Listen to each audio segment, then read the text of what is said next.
So, what is it in human nature that predisposes us to develop an ego? Um, that is the question. And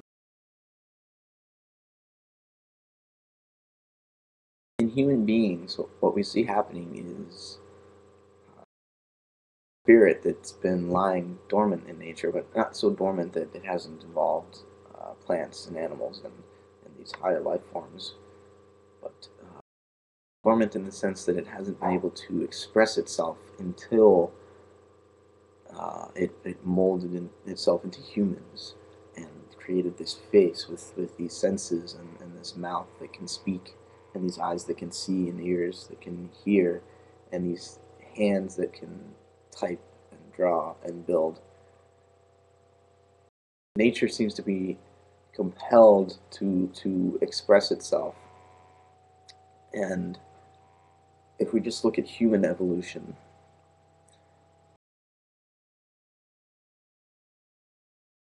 we've always had the same bodies, obviously, biologically speaking, but um, mentally, over the last, say, 10,000 years, we have, um, our culture has evolved. Um, it's moved in the direction of greater self awareness, of greater self consciousness. And I still think the ego is, if it's not caused by writing and by the alphabet, and in a greater sense by language itself, it is certainly supported by the misunderstanding and the misuse of language. Um, I think originally, when people first learned to write, say either the Greeks, the ancient Greeks, like Homer, or before Homer, whoever the first one to start really writing down thoughts into these symbols. Maybe if you look at the Hebrews, when they started to write down the Torah for the first time, writing was a very powerful thing.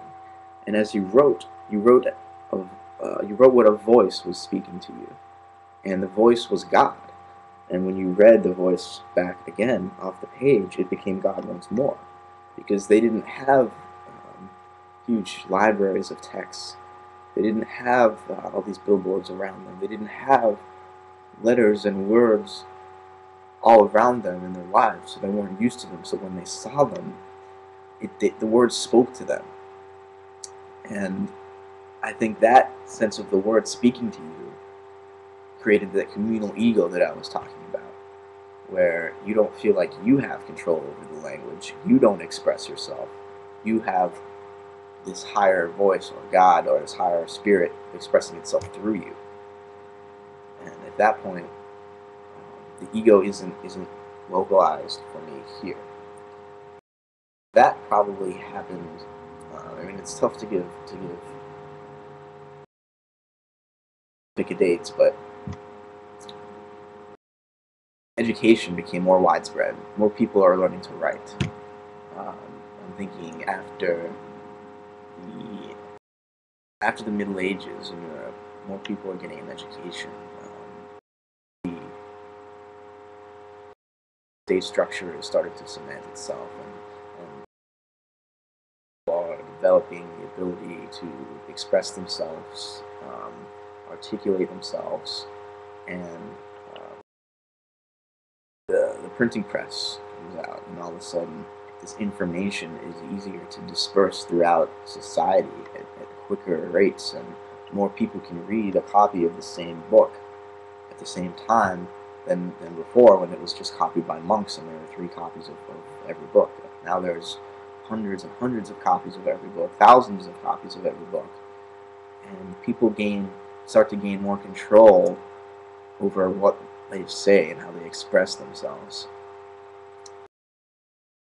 Continue the evolution down to the internet, YouTube, and we see now that people can speak their minds as though they were individuals and that they have their own ideas. There's no voice in my head that I have to channel in order to make sense when I speak or when I write. the voice is me. The voice is my ego. And in this sense, as the human race has evolved, at least the Western human race, God up in heaven, the God who used to speak through us, through the prophets who wrote down the holy books, that God has been ripped out of the sky and just thrown into my own brain. Each of us individually have ripped a piece off and thrown it into ourselves, and now we are responsible for what we say and what we think.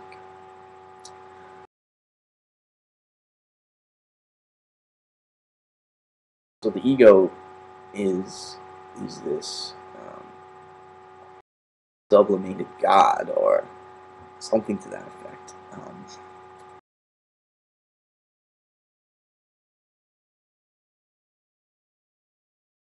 Yeah, that's it for now.